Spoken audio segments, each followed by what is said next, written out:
존경하고 사랑하는 우리 구독자 여러분 반갑습니다. 여러분의 멘탈 전도사 천만전자입니다. 1교시, 2교시에서 이제 마지막 시간이 이제 3교시 들어왔습니다. 2교시에는 여러분들 아시죠? 삼성전자가 그 에너지 관련된 상을 많이 휩쓸었어요. 그에 못지않게 또 LG도 많이 했는데 하여튼 삼성전자 참 대단한 기업입니다. 특히 가전제품 상당히 잘 만들어요. 앞으로 LG하고 선의의 경쟁을 통해서 더욱더 국민들로부터 신뢰받을 수 있는, 사랑받을 수 있는 제품들 많이 만들었으면 좋겠어요. 가전 쪽도 상당히 중요하거든요. 그래서 매출도 늘려야 할 테고 영업이익도 많이 좀 더 늘려야 돼요. 확장해야겠죠.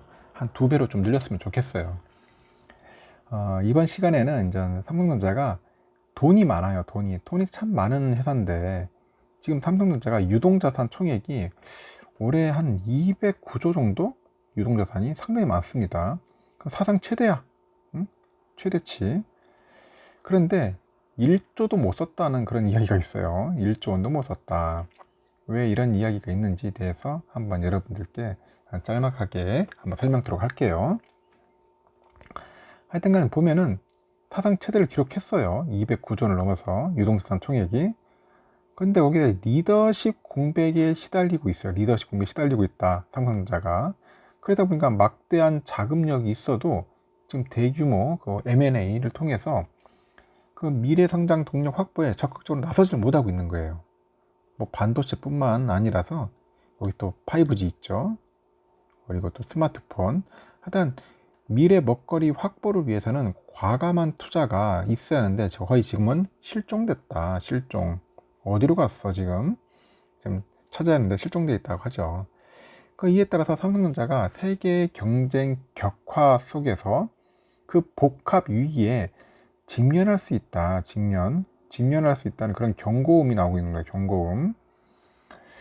그래서 이제 삼성전자 분기 보고서에 따르면은 삼성전자의 유동자산 총액이 1분기 말 209조 1,600억이에요. 209조 1,600억. 엄청납니다. 많기도 하다. 209조 1,600원. 그리고 지난해 말에 인전 198조 2,200억이었거든요. 198조 2,200억인데 이에 비해서 한 10조 9,400억이 늘어났어요. 10조 9,400억, 한 11조 정도 늘어난 거네요.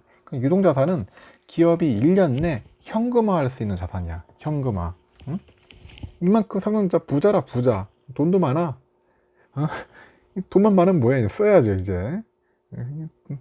일단 그런 상황입니다 지금. 그 반도체 업계의 그 전 세계 경쟁이 격해지잖아요 지금. 인텔 보세요.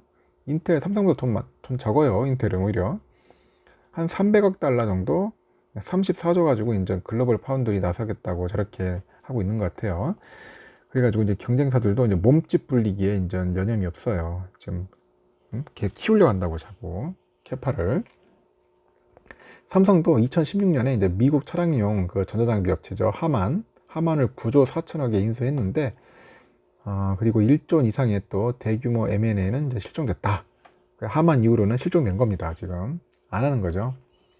왜 그러냐? 쭉 보니까 뭐 국정농단 사건이 있지, 삼성물산 합병 의혹이 있지, 하여튼 뭐 이런 다양한 이재용 부회장을 둘러싼 사법 리스크가 연이어서 막 터진 거예요. 그러다 보니까 지금 정신을 못 차리는 거죠. 2019년에는 네덜란드 자동차 반도체 기업이 있어요. NXP라고 있는데 이것도 검토를 했는데 결국은 무산됐죠.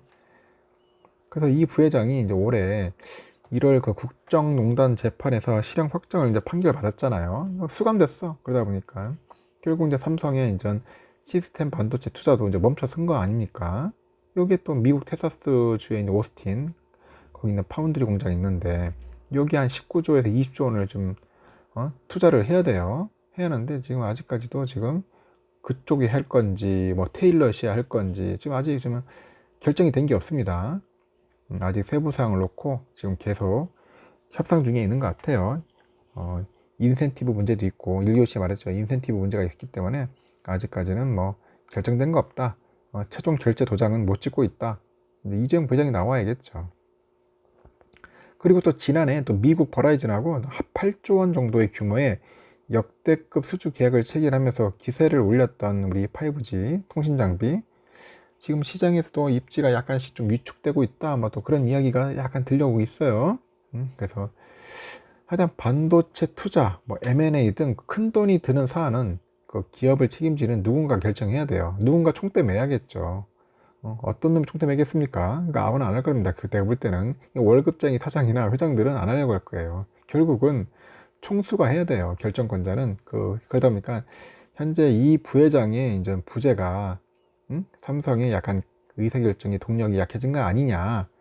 그게 거의 사실화되는 것 같습니다. 지금 그만큼 중요한 거죠. 그래 빨리 하루 빨리라도 이 부회장이 복귀해야 한다. 그래서 안정적으로 삼성을 끌어가는 게 맞다. 이제 그렇게 보는 것 같습니다. 여기에 또 보니까 어제 이재명하고 송영길이가 또 삼성전자 사업장을 방문을 했어. 방문을 해가지고 좀 약간 좀 떠들고 갔죠. 또 송영길 대표도 보니까 가석방 이야기 언급을 하고 있고 이재명 씨도 거기다 약간 좀 좀 윤활유를 좀 발랐는데 하여튼간 잘 돼야 할 텐데 참 걱정입니다. 제가 볼 때는 이제 뭐 가석방보다는 사면이 좋죠. 자유로워야 하는데 가석방 말 그대로 가석방입니다. 가석방 좀 아쉽습니다. 그냥 좀 더 지켜봅시다. 아직까지는 결정된 건 아니고 뭐 그 사람들 입에서 떠들어 나온 거니까. 그래서 이제 일단 시가총액 대비 현금성 자산 이게 상당히 지금 많아요. 많기 때문에 어떻게 될지 이제 잘 활용을 해야 할 겁니다.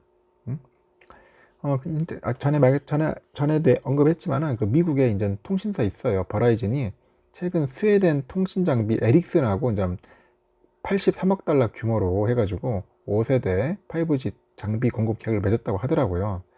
그래서 지난해는 8조 원어치 장비 공급 계약을 맺었던 삼성전자 네트워크 사업부도 전력을 다해서 매달렸는데 결국은 물 먹었다.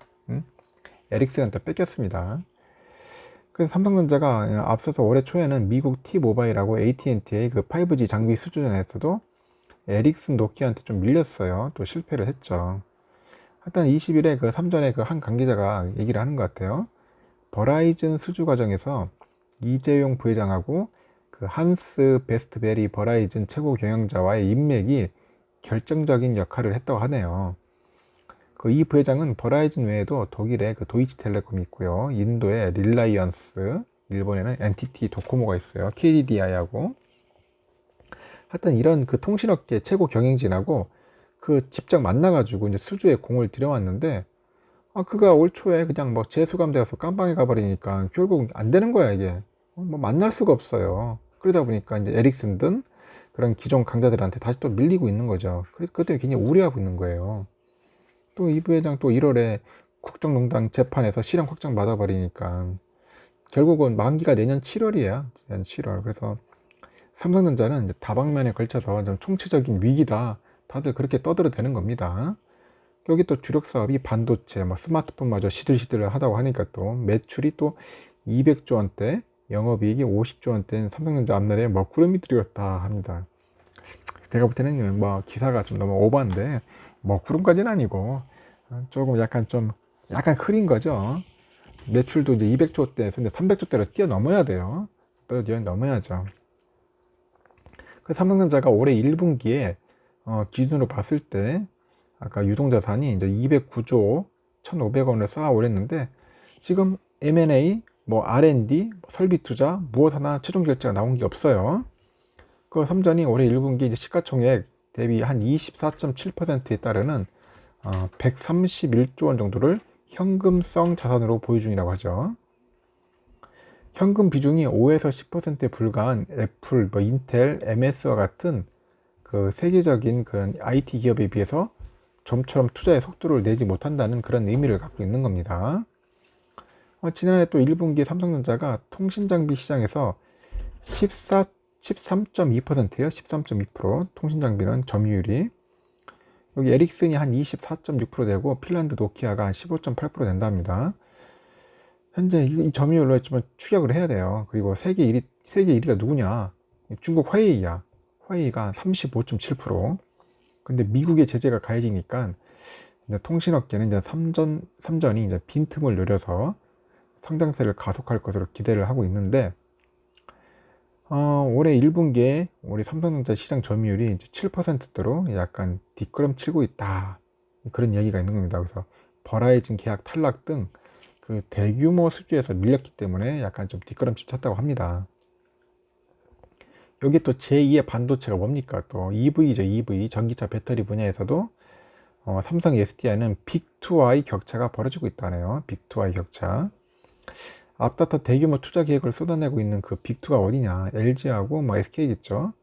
빅2와는 달리 삼성 SDI는 아직 뭐 이렇다 할 계획을 내놓지 못하고 있다고 하는데, 지금 독일 BMW하고 1조 원대 북미의 공장 합작설이 나오지만은 아직 결정 여부는 미지수라고 하고 있고, 삼성은 주력 사업의 흔들림도 뭐 심각한 지경이다. 이건 이 기사는 보니까 거의 삼성을 거의 막 아주 심각하게 위기적으로 막 다루네요. 보니까 거기 또 스마트폰 출하량이 1억 3,400만 대로 올해 연간 목표치의 절반도 못 채웠다. 연간 목표가 2억 8천만 대인데 지금 벌써 1억 3,400만 대가 안 돼. 그러니까 삼성전자는 2017년 상반기에 스마트폰 출하량이 1억 6천만 대로 세계 시장 점유율 20%를 돌파하면서 정점 딱 찍고 이제 내리막이다. 뭐 그런 이야기가 있는 것 같습니다.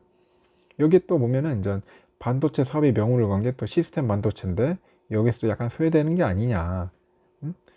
이 부회장이 2019년에 시스템 반도체 2030 선언을 했어요. 그래서 2030년까지 133조 투자해서 대만 TSMC 제끼고 세계 1위에 오르겠다고 했는데, 마찬가지로 또 그가 이제 또 깜빵에 간 뒤에 또 청사진들만 남아 있는 거죠, 지금. 지금 하여튼 그 수감 전에 그 착공한 평택 그 P3죠. 내년 상반기 준공을 목표로 현재는 공사는 진행 중에 있어요.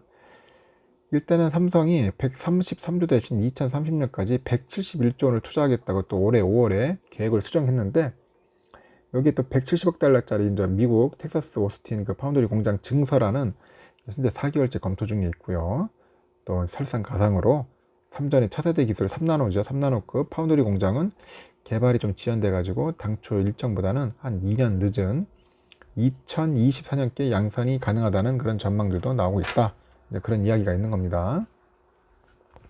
이 사이에 삼성전자의 그 최대 경쟁 회사들은 뭐 착착착 움직인다. 뭐 그런 이야기가 있는데, 뭐 TSMC도 뭐 올해 280억 달러, 24년에는 1280억 달러를 파운드리 설비에 투자하겠다고 뭐 선언을 했고, 그리고 애리조나주에다도 뭐 360억 달러 투자하겠다. 그리고 작년 말 착공했고요. 그리고 3나노 기술 상용화 일정도 내년으로 앞당기고, 애플과 인텔이 벌써 이제 시제품을 만드는 그런 그 진행까지 간 것 같아요. 그래서 지금 그런 상황들이 계속 들려오는 겁니다. 지금 뭐 미국의 인텔도 마찬가지로 뭐 200억 달러 투자해가지고 파운드리 공장 두 곳 짓겠다고 하고 있고, 그리고 또 거기다 글로벌 파운드리까지도 인수하겠다. 뭐 그런 이야기들이 자꾸 들려오는 겁니다. 여기 또 인텔은 그 유럽 쪽에다도 한 200억 유로 정도 파운드리 공장을 짓는 방안을 두고 EU하고 보조금 협상 중이다. 인텔은 장기적으로 이 공장에다 한 1,000억 달러 투자하겠다고 약속을 했다고 합니다. 하여튼 삼전은 지금 메모리 반도체, 뭐 스마트폰 이후에 새로운 먹거리가 아직 눈에 띄지 않는다. 뭐 이런 이야기들을 하고 있는 거예요. 그래서 뭐 시스템 반도체 등 신사업을 성공시키려면은 과감한 설비 투자, 글로벌 M&A 이런 게 필수라는 거죠. 그래서 아직 국내 기업 환경은 각 계열사 CEO가 결정권자보다는 실질적인 최고 운영 책임자, 그 CEO의 역할을 수행한다면서 오너 경영인이 주도권을 쥐고요. 신성장 동력을 키워야 하는데 아직까지 사법 리스크가 발생하니까 그룹 전체가 약간 좀 스톱되어 있는 거 아니냐. 그래서 기업도 장기적으로 경영 환경을 바꿔야 하는데 현재 삼성은 약간 좀 과다한 사법 리스크 경영이 심각하게 위협받고 있다. 그런 식으로 해가지고 이야기를 풀어낸 것 같습니다. 결론은 그거예요. 지금 상당히 지금 돈이 있고도 못 사용하는데 이런 상황이 빨리 지금 해결되려면은 이재용 부회장이 빨리 나와가지고 이 실탄을 가지고 제대로 써야겠다 하는 생각이 듭니다. 근데 중요한 게 뭐야? 이 실탄을 갖고 잘 써야 돼. 또 엉뚱한 데 쓰면 안 돼요. 또 개박살 나는 겁니다. 그렇죠? M&A도 제대로 된 M&A를 해야 하고 파운드리도 제대로 투자를 해야겠죠. 앞으로 해야 할 일이 많아요. 저는 그렇습니다. 상당히 남들이 뭐 위기고 어렵고 하더라도 그 안에서는 그 기회를 찾을 수가 있어요. 또 반전의 역사를 또 만들 수 있습니다. 드라마를 만들 수 있다고 생각을 합니다. 그래서 삼성전자 이재용 부회장이 나오면은 뭔가 새로운 걸 보여줄 거예요. 그분도 내가 볼 때는 지금 칼 갖고 있을 겁니다. 하여튼 여러분들 앞으로가 이제 재밌어질 거예요. 이제 3교시는 여기까지 하겠습니다. 여러분들 좀 약간 내용이 길었는데 뭐 재밌게 들어주시면 감사하겠고요. 오늘 주가도 좀 시원하게 올랐으면 좋겠네요. 근데 여러분들 너무 위축되지 마시고 쫄지 마시고 당당하게 하십시오. 근데 여러분들 오늘도 성투하길 진심으로 기원하겠습니다.